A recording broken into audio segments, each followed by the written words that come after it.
국민의 삶을 도탄에 빠지게 했습니다. 또 국가의 안보를 위태롭게 하였습니다.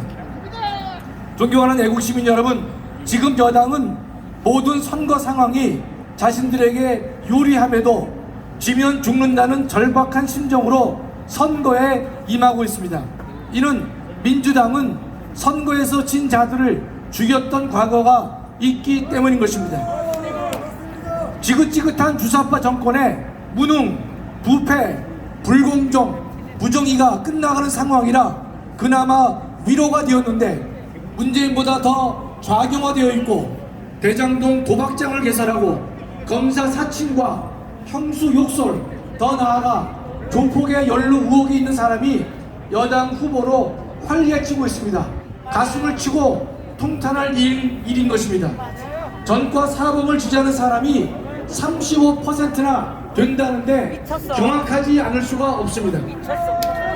이재명은 대형 범죄에 연루되어 있다는 의혹을 받고 있는데 부인은 각종 생활 범죄를 저질렀습니다. 공무원을 음식 구매와 음식 배달, 냉장고 정리, 세탁, 빨랫감 처리 등 가사 도우미로 부렸습니다. 법인카드로 쇠고기와 초밥에 햄버거까지 사 먹었습니다. 유치하고 졸렬합니다. 문재인 정권은 2012년 2월 강규형 전 KBS 이사를 해임했습니다. 강규형 이사가 2년간 법인카드로 327만원 상당을 부당 사용했다는 것을 이유로 들었습니다. 김밥집에서 2,500원 결제한 것까지 문제 삼았습니다. 사용액이 더 큰 이사들은 놔두고 강규형만 표적으로 삼았습니다. 강규형은 문재인을 상대로 해임 취소 소송을 냈는데 강규형은 대법원에서 승소했습니다. 그런 사람들이 전과 사범 부인의 생활 범죄에 대해서는 별일 아닌 듯 입을 다물고 있습니다. 좌파들은 보수 우파를 탐욕스러운 부패 집단으로 몰아왔습니다. 정의와 청렴은 좌파의 전유물인 양 의시됐습니다. 우리 모두는 좌파들이 저지른 위선, 부정, 불공정을 눈을 부릅뜨고 표로 심판해야 할 것입니다. 문제는 이들의 패악을 응징해야 할 사람 중 일부가 아직도 정신을 차리지 못하고 있다는 점입니다.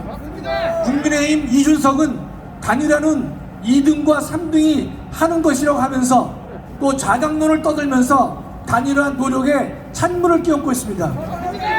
이준석의 얄팍한 정치적 속셈을 모르는 국민은 단 한 명도 없습니다. 그런데도 본인은 아직도 잔꾀를 부리고 있고 스스로 자기를 속이고 있습니다. 간교하면서도 멍청하기 짝이 없습니다. 이런 인간이 제1야당 대표라는 것에 이 시대를 함께 사는 국민의 한 사람으로서 매우 부끄럽습니다. 이러한 이준석의 작태에 대해 국민의힘에 도움을 얻으려는 정치꾼들은 자신의 이권 때문에 눈치만 보고 있습니다. 가슴을 치지 않을 수 없습니다. 정치꾼들은 입만 열면 나라를 생각한다고 또 국민을 위한다고 하지만 이 땅의 정치판에는 이런 정치꾼이 득실거리고 있습니다. 존경하는 애국시민 여러분, 2022년 2월 8일 이 시점 대한민국에 요구되는 가장 중대한 시대정신은 정권 교체일 것입니다.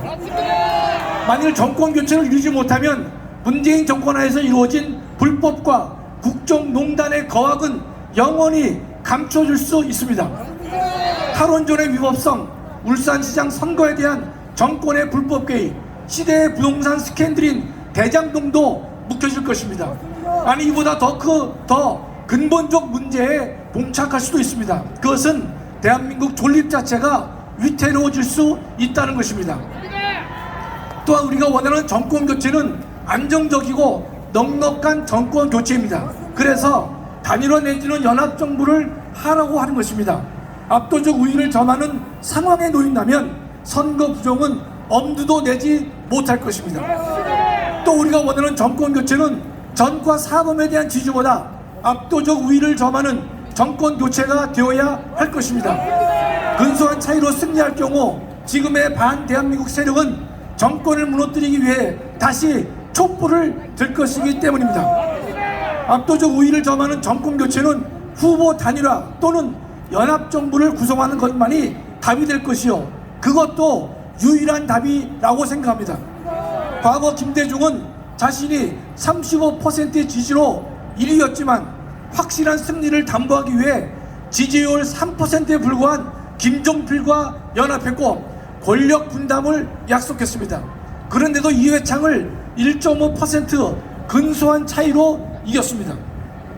지금 3자 승리를 떠드는 여론은 모두 전과 사범을 지지하는 사람들이 만들어낸 선동임을 알아야 할 것입니다. 국민은 이것을 다 알고 있는데 이준석과 그 근처를 배회하면서 자신의 배만 생각하는 정치꾼만 모르는 것 같습니다.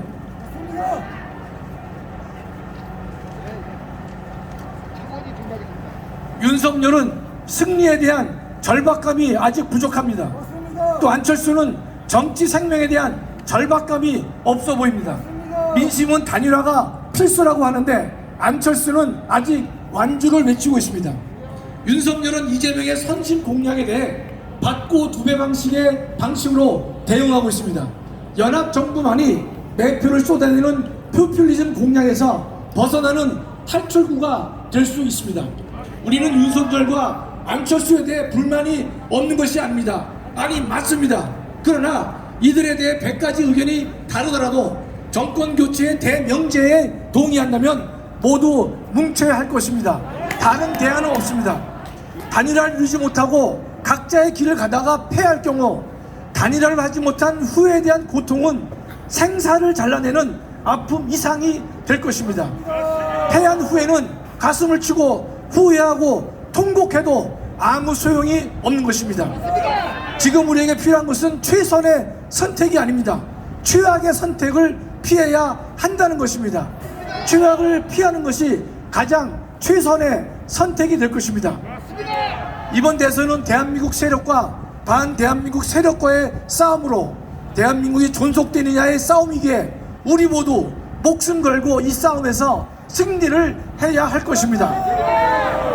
정권 교체만이 대한민국을 살리고 우리 후손에게 정의로운 나라를 물려줄 수 있다고 믿습니다. 정권 교체가 되어야 방향을 잃은 대한민국의 정체성을 바로 잡을 수 있고 파괴된 헌정 질서를 회복하며 법치주의를 바로 세우고 국가 안보를 강화하고 한미 동맹을 굳건히 하고 일자리를 늘리고 부동산을 안정시킬 수 있을 것입니다. 그래야 완전하고 완벽하고 철저한 국가 대청소가 가능할 것입니다. 존경하는 애국 시민 여러분, 지금 우리의 정치 현실은 국민의 소리를 들어야 할 정당이 국민의 소리를 외면하고 있습니다.